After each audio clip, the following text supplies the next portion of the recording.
né? Silêncio na sua frente, prestar atenção aqui.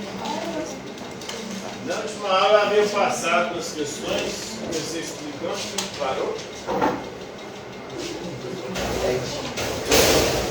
7. Qual que é a pergunta? Explique a lei dos 3 estados de Conte. Explique a lei dos 3 estados de Conte.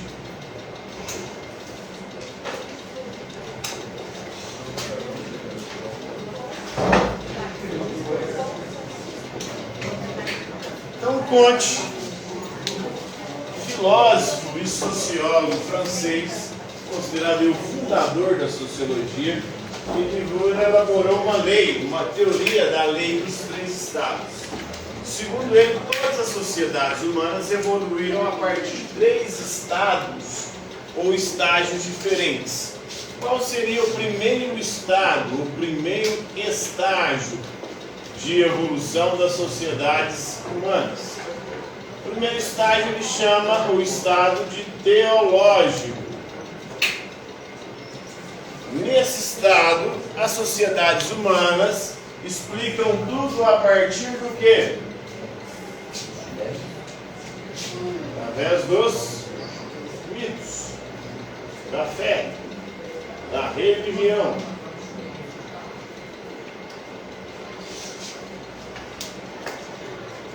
Então, todos os fenômenos que acontecem, o ser humano vai buscar a explicação desses fenômenos aonde? Nos mitos, na fé, na religião, em Deus ou nos deuses, ou em entidades sobrenaturais. À medida que os seres humanos foram evoluindo, eles passaram a buscar respostas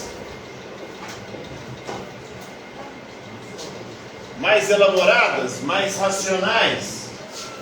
E aí passa para o segundo estágio, que ele chama de metafísica.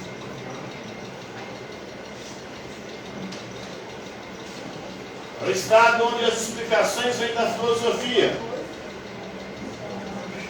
da razão, mas ainda são explicações abstratas.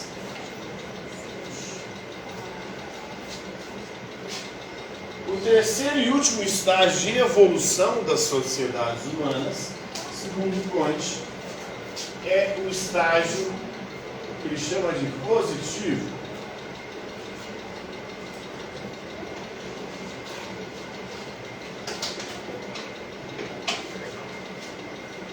Nesse estágio, as explicações agora não vêm da religião nem da filosofia, mas da ciência. E só a ciência possui respostas concretas, ou soluções concretas para os problemas humanos. Então, na teoria da lei dos 3 estados de Conte, a humanidade passou por esses estágios evolutivos. As sociedades primitivas buscavam explicação na religião, as sociedades um pouco mais avançadas buscavam explicação na metafísica, na filosofia, na razão, mas ainda explicações abstratas. As sociedades mais evoluídas encontravam-se no estágio ou no estado positivo, buscavam explicação na ciência, porque só a ciência possui respostas concretas, soluções concretas para os problemas humanos. Conte, francês, viveu no século XIX. Qual sociedade, para ele, tinha alcançado o terceiro estágio?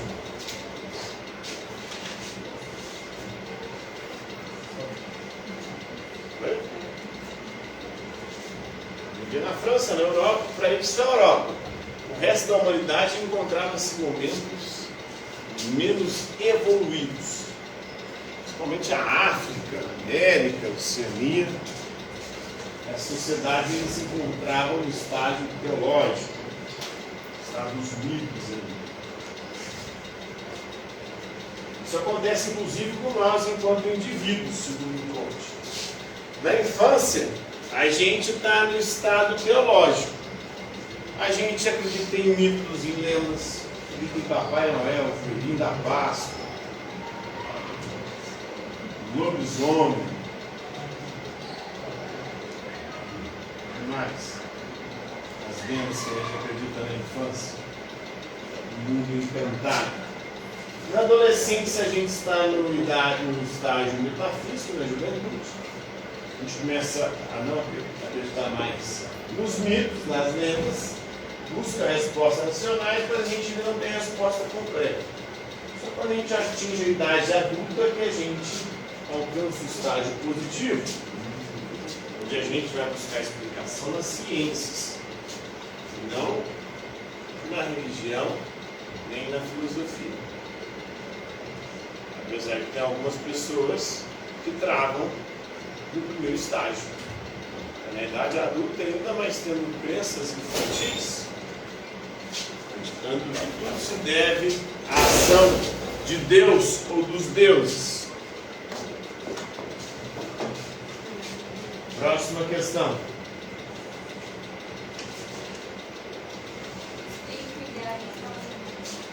Explique o idealismo alemão.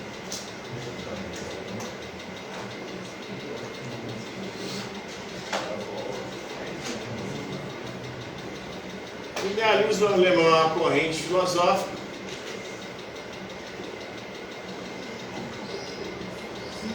do século XIX,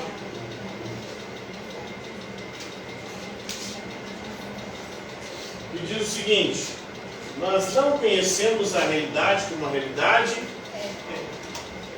eu só conheço a ideia que eu faço da realidade. E a ideia que eu faço da realidade é a única realidade que eu tenho contato.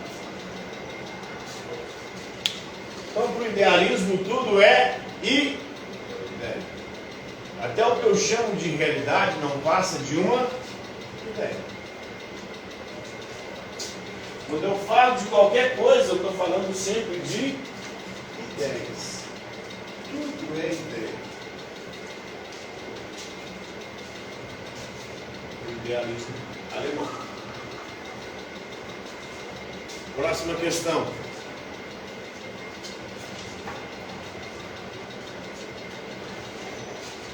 Acabou? Não. Explique o idealismo de Fichte. Fichte, idealista alemão, ele vai dizer o seguinte: o eu é o princípio criador da realidade.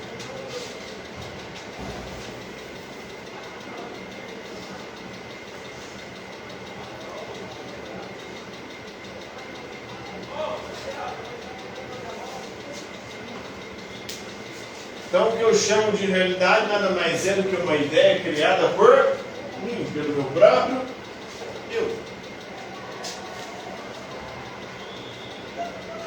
Tudo que existe é o eu, que cria toda a realidade, e o não eu. O não eu são ideias criadas pelo eu.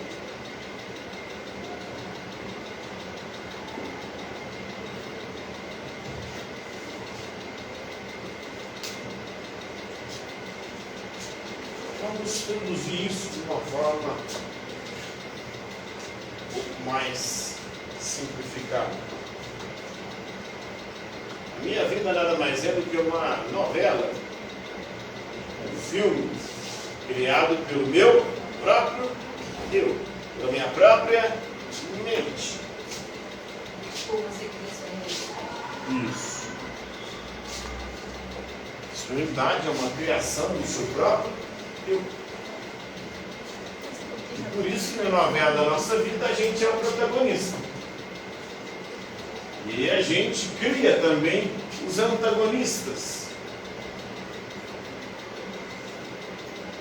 E nem todas, né? Tem aqueles que agem com você, do seu lado, o antagonista é aqueles que estão contra você. Então é uma novela criada por você. A novela da sua vida, você é o personagem principal. Você é o mocinho. Os vilões são aqueles que se opõem a você. Mas essa oposição também é uma criação da sua mente. Porque tudo é criação do eu. no eu, aquilo que não é a gente mesmo, é uma criação, é uma ideia do nosso próprio e da nossa própria mente. Então esse é o idealismo de Fichte, chamado de idealismo subjetivo.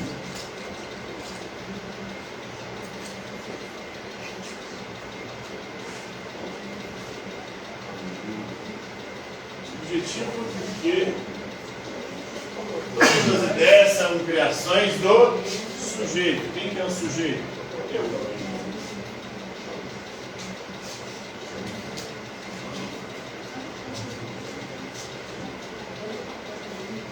Próxima questão. Idealismo absoluto. Não tem no Tchellen antes, não?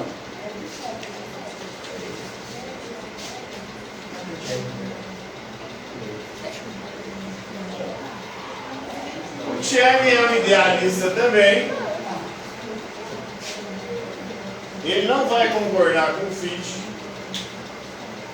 Para ele, tudo é ideia. Isso ele concorda. Mas não é tudo ideia de um eu. Todas as ideias foram criadas por um ser superior.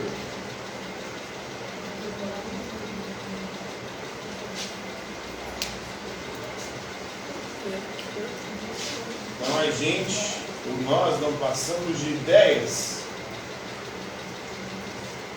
Toda a realidade passa de ideias criadas por um ser superior. Tudo é ideia, mas ideia produzida por um ser superior. Uma espécie de Deus. Inclusive manipula essas ideias. Nós somos ideias de Deus, ideias marionetes. Onde Deus está criando e manipulando a gente.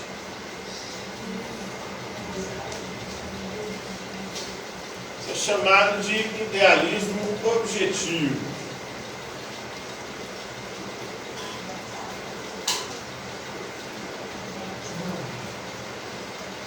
Vem de objeto. Por quê? Nós somos objetos produzidos por um ser superior e manipulados por esse ser.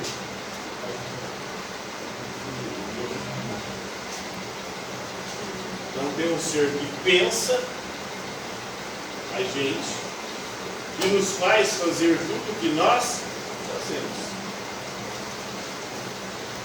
Ser nos manipulando.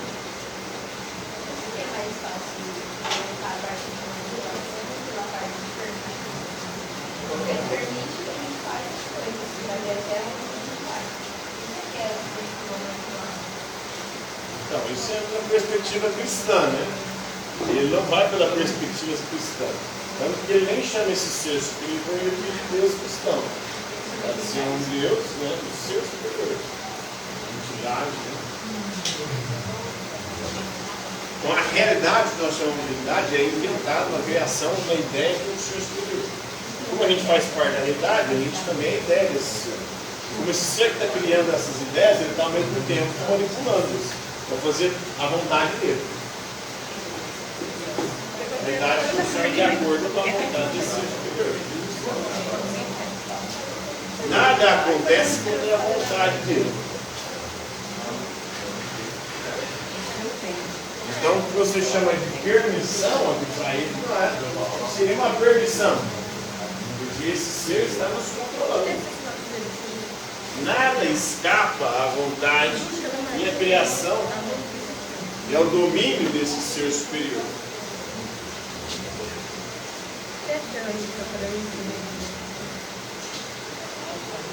Próxima questão.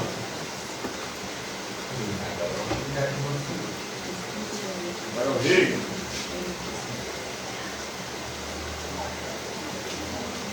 Hegel vai desenvolver o idealismo absoluto.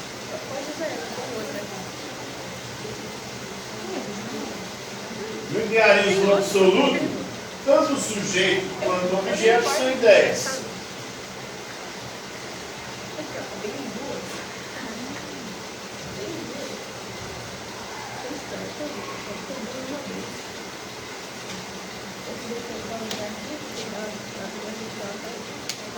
Tudo é ideia.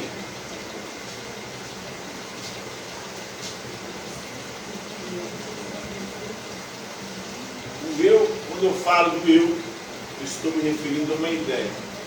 O próprio eu é uma ideia criada por mim. Todos os objetos com os quais eu lido são ideias. Tudo é ideia. No idealismo de vida. E como é que essas ideias funcionam?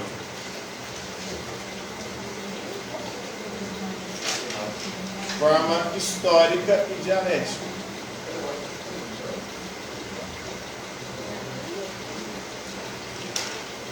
Dialética por quê?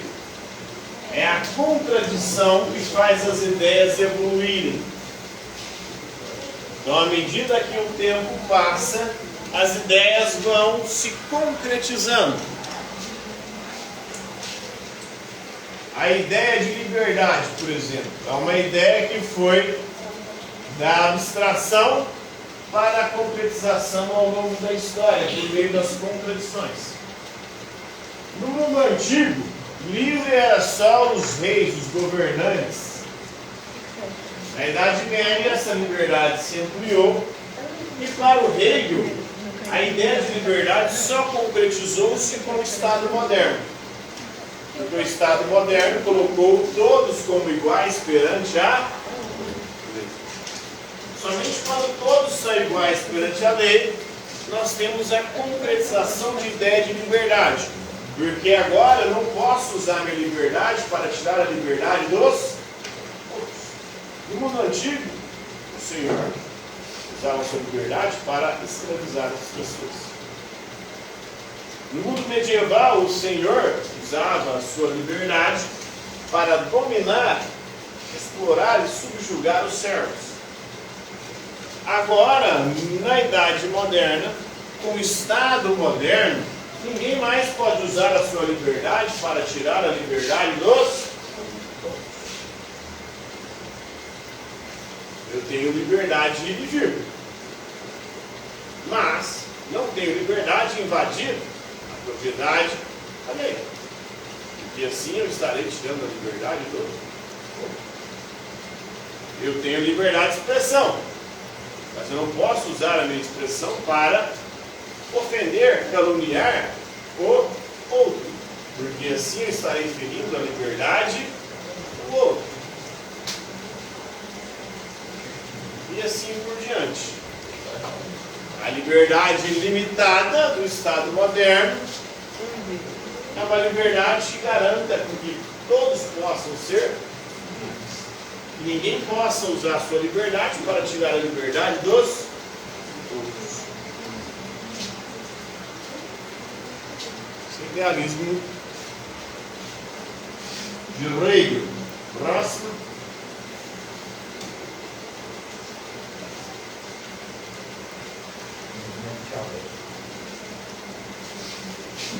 Então a dialética por Hegel, para ele a contradição é o motor da história.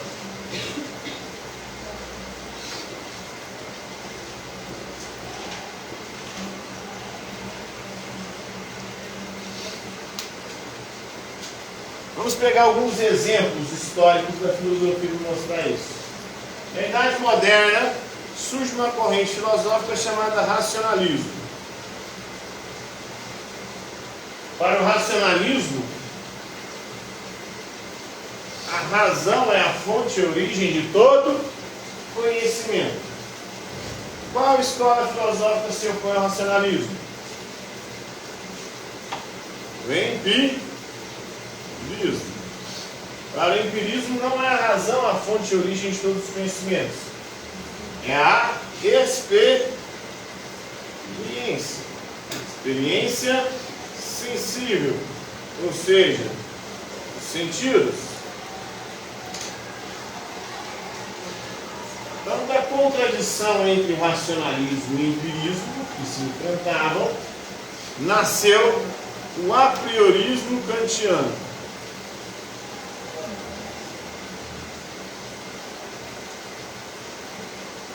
Kant vai fazer uma síntese entre racionalismo e empirismo. O racionalismo é a tese, o empirismo é a antítese, ou a tese contrária. O apriorismo kantiano é a síntese. Para Kant, tanto a razão quanto a experiência são fundamentais para o processo de conhecimento. Os sentidos fornecem os dados, as informações para a razão. A razão processa esses dados e informações e transforma ele em conhecimento. Isso é o apriorismo kantiano. Então a contradição moveu a história.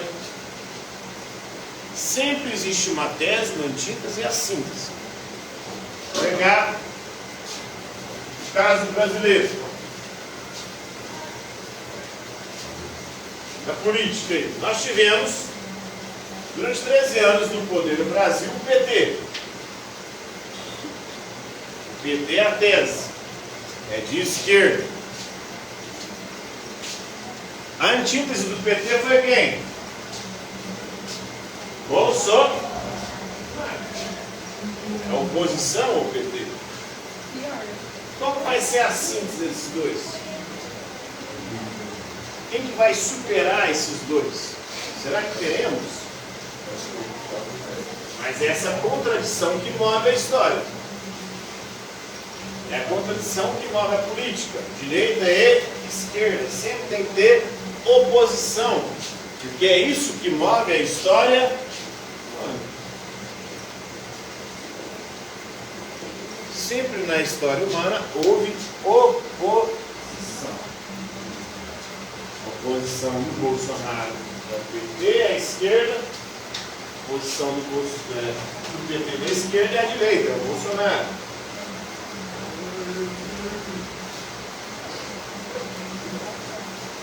A história da humanidade é movida por essa contradição, por essa oposição, segundo Hegel.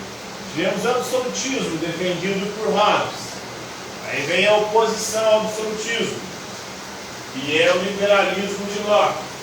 Aí vem a síntese entre o absolutismo e o liberalismo, com Rousseau. E assim caminha a humanidade, segundo Hegel. Próxima questão.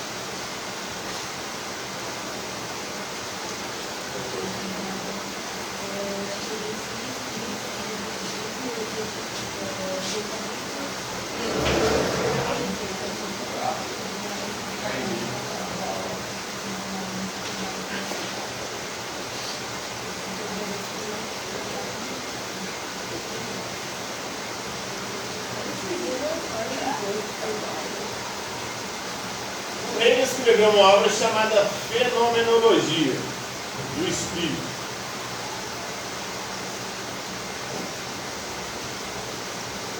Logia é estudo. Fenômeno é aquilo que aparece.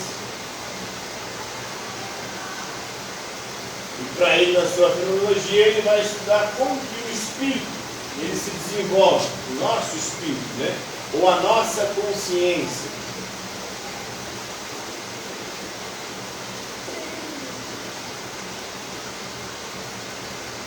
Então, segundo Hegel, a nossa consciência ela começa a se desenvolver através do espírito subjetivo. Ou seja, a primeira coisa que eu tomo consciência é de mim mesmo. Depois a consciência ela vai evoluindo. Um processo dialético. Caminha para o espírito objetivo. Agora o eu entra em contradição e oposição àquilo que é diferente de si mesmo.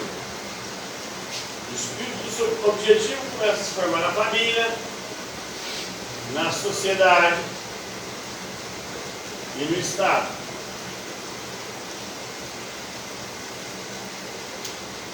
Então a primeira coisa que eu tomo consciência de mim mesmo, depois eu tomo consciência da minha família, que são pessoas diferentes de mim, mas que ainda estão dentro do meu núcleo. Depois eu vou entrar em contato com pessoas completamente diferentes de mim na sociedade. E depois, através do Estado, eu vou ter que aprender, na marra, através de leis, a lidar com essas diferenças. O Estado, com suas leis, impede que o meu eu queira submeter os outros à minha pessoa. O Estado garante a liberdade de todos. Até que eu chego no Espírito Absoluto. A minha consciência,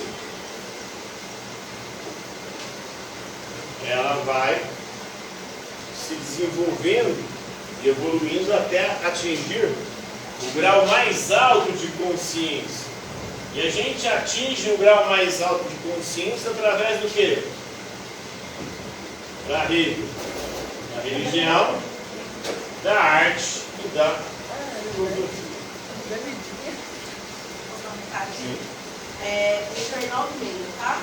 Posso dar as funções que tem como você citar. Beleza? Então essas são as fases de desenvolvimento e de evolução da nossa consciência segundo o meio. Ele começa com o espírito subjetivo, que é o eu. O eu entra em contato com o espírito subjetivo, a nossa consciência vai avançando e evoluindo. Ao entrar em contato com a família, com a sociedade, com o Estado, até a nossa consciência chegar ao estágio mais avançado. São as representações mais sofisticadas da realidade, expressas na religião, na arte e na filosofia. Próxima questão. Oi? Materialismo de Feuerbach. Feuerbach, ele vai se opor ao idealismo de Hegel.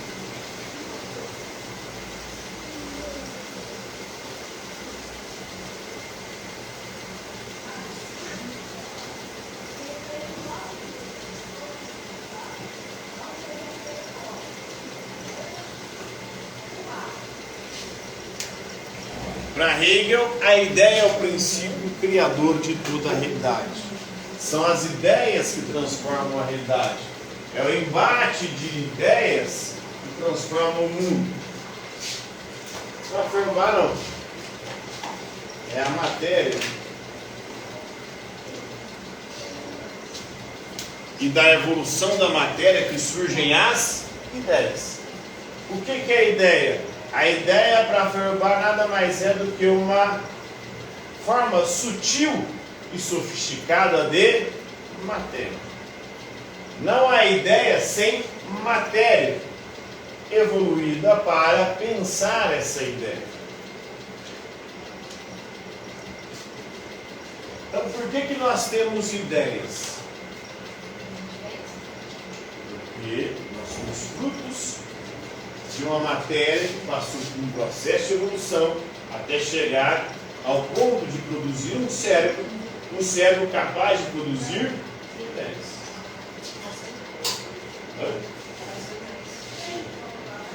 Então, a ideia é fruto da matéria, uma forma sutil, sofisticada e complexa da matéria.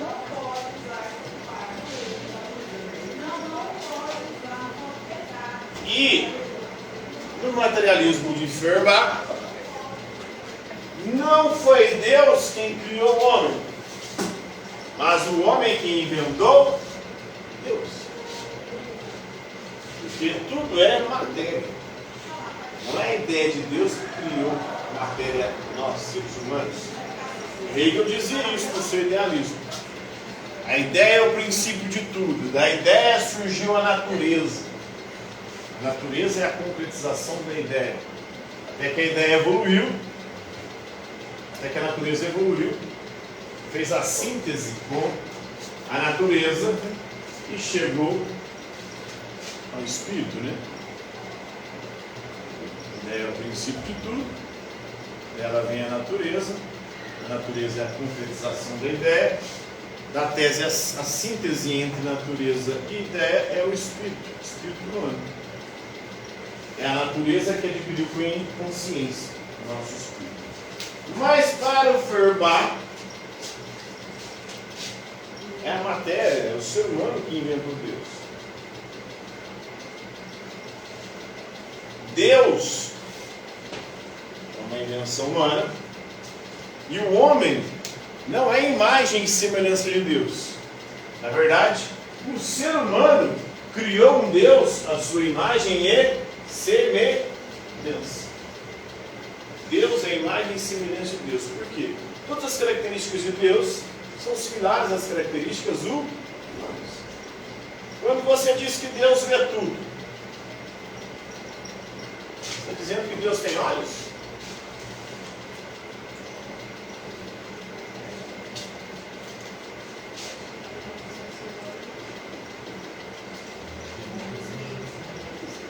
Como é que o Espírito tem olho? Deus ouve a sua oração. Então Deus tem ouvido.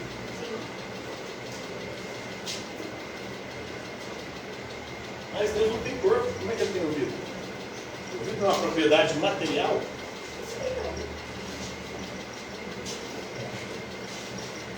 Os antigos, lá no Antigo Testamento, eles faziam rituais de queimar, chamado holocausto. Queimavam animais. E aí a gordura desses animais, queimada, subia em odor aos céus, num odor agradável a Deus.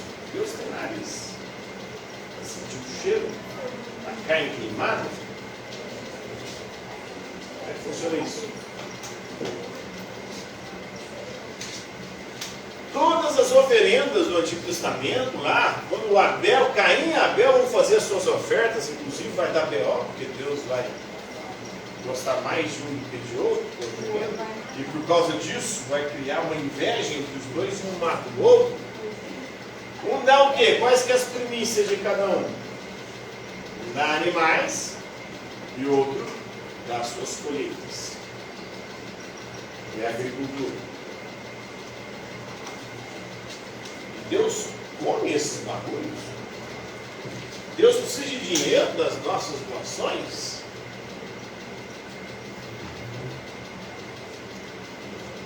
Então esse Deus nada mais é do que um antropomorfismo. Segundo Feuerbach. Antropo, ser humano. Morfismo do grego, forma. Então um Deus que tem a forma do ser humano. Um Deus que é a nossa imagem e semelhança. Um Deus que precisa das coisas que nós precisamos. Um Deus que faz as coisas que nós fazemos. É a gente que vê, a gente que ouve, a gente que sente cheiro, a gente que come. É a gente que precisa de dinheiro, de oferta, de recursos. Mas aí a gente vai criar um Deus. Deus nada mais é, ele chama isso de hipostasiação.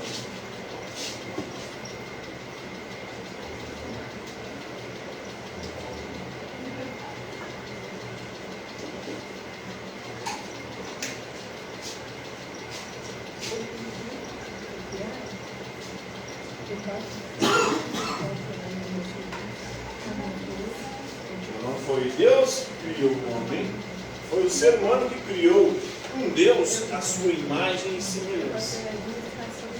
Um Deus que tem as mesmas características do ser.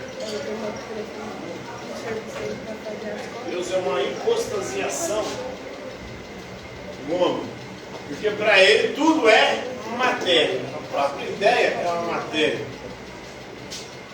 A própria ideia de Deus é fruto da matéria, porque a matéria é o princípio de todas as coisas, segundo Feuerbach. Não é com prova, né? Podemos dizer prova. Mas com os estados da realidade, né? Como que ele explicava os milagres? Milagres? Depende. O que é milagre? Milagres não são fruto da nossa próxima geração. Quais milagres? Os bíblicos. Milagres similares aos bíblicos tem em todas as religiões, em todos os livros sagrados. A mitologia grega, por exemplo, está cheia de eventos ali extraordinários. Aqui foi verdade, foi real.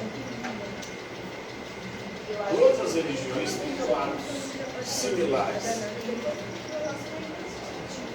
Aí qual Deus que é o verdadeiro? Deus da Bíblia, ou os deuses gregos, ou o hinduísmo, que tem mais de 1 milhão de deuses diferentes, ou o budismo, que nem tem Deus,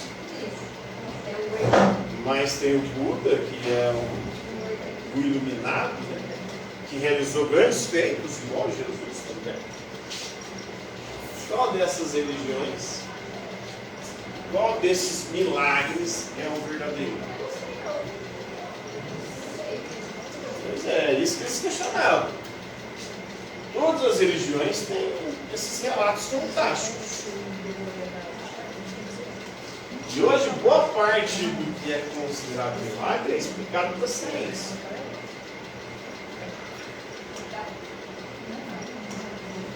Por exemplo, o efeito placebo. Já ouviram falar do efeito placebo? Todo medicamento, quando ser testado, a pessoa divide em grupos as pessoas que vão testar. Uma parte das pessoas vão testar um medicamento real, outra parte vão tomar um comprimento de farinha. Grande parte dos que tomam um comprimento de farinha se sentem melhor. E acho que estão curado, se sentem curados. E muitas vezes até acontece com muitas vezes. Por quê? Porque há dentro da psicologia esse fenômeno é chamado de fenômeno da sugestão. Quando você acredita muito em algo, o seu cérebro começa a funcionar de tal forma que manda aqueles sinais para o seu corpo. O seu corpo começa a sentir-se bem. Talvez não seja um milagre.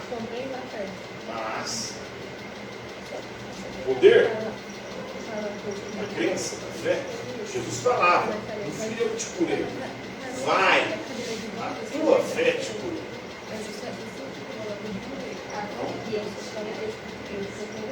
Falar para as pessoas que eram curadas por ele. A sua fé te curou. Hoje a psicologia mostra que a fé é importante para a cura. Não importa qual fé. Se é a fé em Jesus, se é a fé nos astros, se é a fé no talismã. Ah, se eu usar esse aqui vai me dar sorte. Você começa a trabalhar de forma inconsciente para as coisas acontecerem. Ou para você pelo menos enxergar um lado bom. Na vida tem lado bom e lado ruim. Depende. Oi? Então, próxima aula a gente continue.